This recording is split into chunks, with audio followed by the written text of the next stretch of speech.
Ladies and gentlemen, welcome to this explosive edition of entertainment news where the world of daytime television just got a whole lot more dramatic. Imagine the glitz and glamour of the Loose Women studio, that iconic ITV set where bold personalities clash and unfiltered opinions fly like confetti at a celebrity wedding. Today, we're diving headfirst into the scandal that's got everyone from tabloid headlines to Twitter threads buzzing.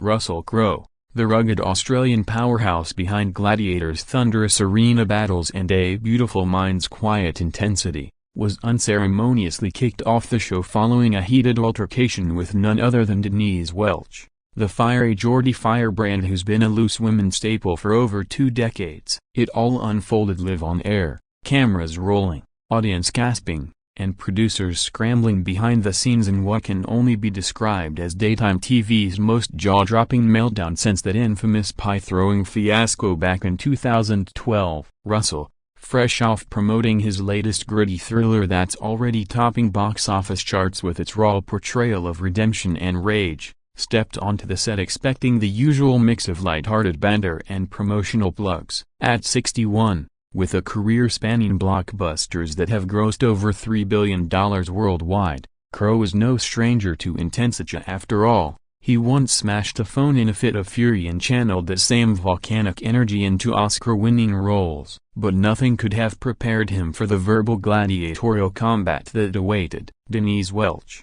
67, the outspoken advocate for mental health who's shared her own battles with depression and addiction on the show, earning her a legion of loyal fans who adore her no-holds-barred style, was in top form that day, her wit as sharp as a stiletto heel. The panel, rounded out by regulars like Stacey Solomon with her bubbly charm and Nadia Sawalha's diplomatic poise, had set the tone with discussions on everything from celebrity diets to the latest royal gossip, keeping the energy high and the laughs flowing. As Russell settled into the plush red sofa, microphone clipped to his crisp white shirt that strained ever so slightly against his broad shoulders, a nod to his recent return to the boxing ring for charity. The audience erupted in applause, phones at the ready to capture what promised to be a star-studded segment. To truly grasp the powder keg that exploded on Loose Women, we must rewind the clock and trace the paths of these two indomitable forces whose lives have been defined by resilience,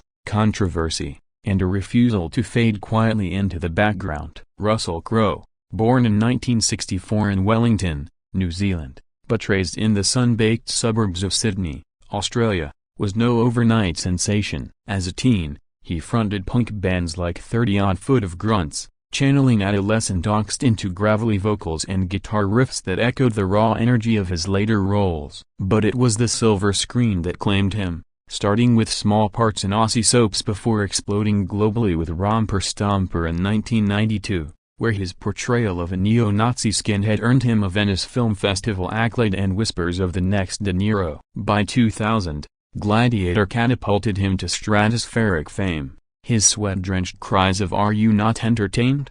resonating as a battle cry for underdogs everywhere, netting him a Best Actor Oscar and a bromance with director Ridley Scott that spawned sequels decades later. Yet, glory came with shadows. Tabloids feasted on his 2005 BAFTA phone-throwing incident, where he hurled a hotel handset at a clerk over a booking error, or the 2010 divorce from Danielle Spencer after 12 years and 2 sons, a split that fueled headlines about his commitment phobia. Off-screen, Crowe's a paradox, a scholarly soul who collects Renaissance oil paintings and speaks fluent French, yet a man whose temper has been both his Achilles heel and artistic fuel. He's battled weight fluctuations for roles, from the bloated tobacco exec in The Insider to the chiseled fedora in Master and Commander, and in recent years, he's pivoted to music with his indoor garden party band, releasing albums that blend country twang with introspective lyrics about love's labors lost. Philanthropy marks him too,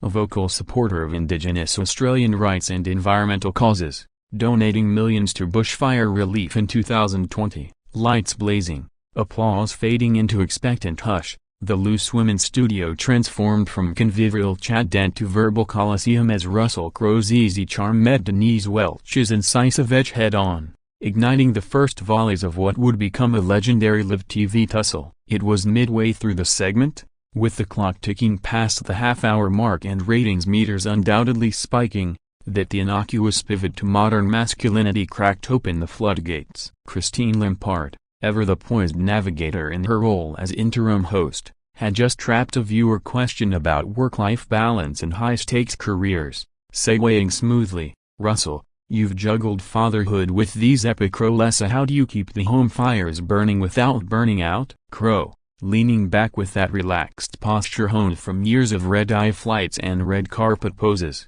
launched into a heartfelt riff on his boys, Tennyson and Charles, now teens navigating their own paths away from dad's shadow. "It's about presence, not presents," he said, voice gravelly with sincerity, recounting a recent Cindy barbecue where he flipped snags on the grill while debating climate policy over cold beers. A scene so quintessentially Crowe, blending everyman relatability with intellectual heft. The audience cooed, Stacey Solomon gushing, "Oh, that's proper lovely, Rusa, you're a big softy under all that gladiator gear." Laughter rippled, light as champagne bubbles, and for a moment, harmony reigned. Then Denise struck, her tone honeyed but her eyes steel. "Presence is grand, but let's talk power dynamics, shall we? In your films, the blokes always save the day heroic, sure, but doesn't it reinforce that old boys club where women are just damsels or sidekicks?" The question wasn't born of malice but of Welch's lifelong crusade. She'd spent years on this very sofa dismantling patriarchal tropes,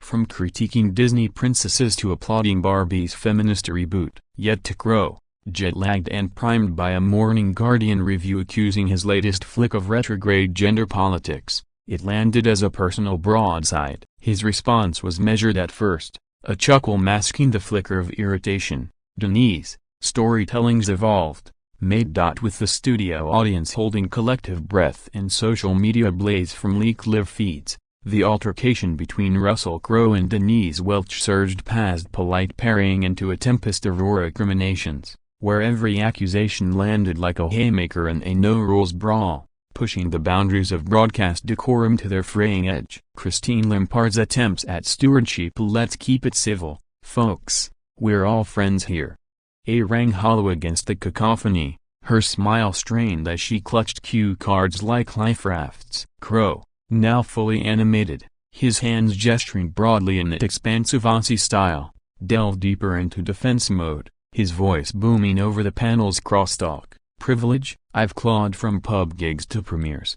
Denying no silver spoon, just sweat and scars. You wanna talk real fights? Try headlining while the world's waiting for you to crack." His words evoked the isolation of stardom, that 3 a.m. hotel room dread after a flop, or the 2003 tabloid frenzy over his Maori tattoos sparking cultural appropriation debates. Denise, undaunted, her posture ran straight like a general rallying troops, fired salvos drawn from her arsenal of lived experience. "Clawed? Try clawing while nursing postnatal depression in a male-dominated industry that calls you hysterical for speaking up. Your sweat comes with private jets, mine came with Section 8 housing and stigma that nearly killed me." In the heart-pounding vortex of the Loose Women studio, where the line between lively debate and outright anarchy blurred into oblivion, the producer's desperate bid to reclaim control from the rampaging Russell Crowe and unyielding Denise Welch erupted into a frenzy of shouted directives and frantic gestures, transforming the set from talk show tableau to tactical war zone in seconds flat. Christine Lampard, her anchor's composure cracking like fine china under pressure, slammed her palm on the desk, a rare breach of her glossy protocol, bellowing, "All right, that's enough. We're taking a quick break, folks." Back in 2 with more from our guest, but the words barely registered amid the din. Crowe's baritone thundered over the panic-buttoned silent plea, "Break? This farce needs a full stop." While Welch, flushed with righteous adrenaline, jabbed a finger lakeside, "No, let's finish. The truth doesn't pause for ads." The audience, once passive spectators, devolved into a chorus of conflicting cries, "Hear the man out!" clashing with "Go Denise!" in a babel that drowned the pre-recorded laughter track. Back in the control room, a hive of harried executives buzzed like bees in a shaken hive. Segment producer Lisa, a veteran of 15 years wrangling diva dust-ups, barked into her headset, "Cut to Graphica now, and get security to the floor." Stat. Monitors flickered to a standby slate of smiling loose women logos interspersed with teasers for upcoming segments on autumn fashion fixes, a jarring disconnect from the melee unfolding live. On set, floor manager Tom, burly and black polo emblazoned with ITV insignia, waded through the fray like a lifeguard in choppy seas, his clipboard abandoned as he positioned himself between the combatants, murmuring urgently to Crowe, "Mr. Crowe, sir, please see guest lounges this way." Russell, chest heaving like post-spar, fixed Tom with a glare that could curdle milk. "You lot scripted this circus?" Before shrugging off the guiding hand with a force that sent the manager stumbling into Nadia's lap, eliciting a yelp and a toppled water pitcher that soaked the desk in a symbolic flood. Security, two no-nonsense blokes in ill-fitting suits, more accustomed to escorting overzealous fans than evicting A-listers, flanked the scene. One radioing bass, "Code red on Crowe, he's not budging." The physicality escalated the surrealism. Denise, rising to her feet in solidarity or showmanship, her floral frock swirling like a matador's cape, declared to the cameras still rolling illicitly, "If he's going, I'm going." This panel won't silence voices. It was a power play, her history of walkouts like storming off in 2018 over a trans rights debate gone sour, lending credence to the threat. Stacey Solomon, wide-eyed and whispering, tugged at Nadia's sleeve. This is meant to call his agent, but agents were already dialing from afar. Crowe's publicist in LA roused at 3 a.m. PDT, firing off emails threatening pullouts from future promos.